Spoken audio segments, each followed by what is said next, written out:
Tatsuhiro Yonemitsu of Japan won the Olympic wrestling gold medal in men's 66 kg freestyle, beating Sushil Kumar of India to give the Japanese their first Olympic gold in men's competition in 24 years. The last Japanese wrestler to claim gold before Yonemitsu was flyweight Mitsuru Sato at the Seoul Games in 1988.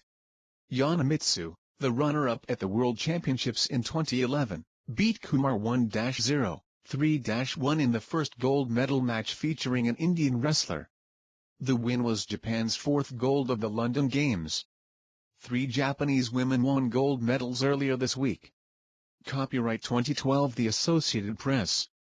All rights reserved. This material may not be published, broadcast, rewritten or redistributed.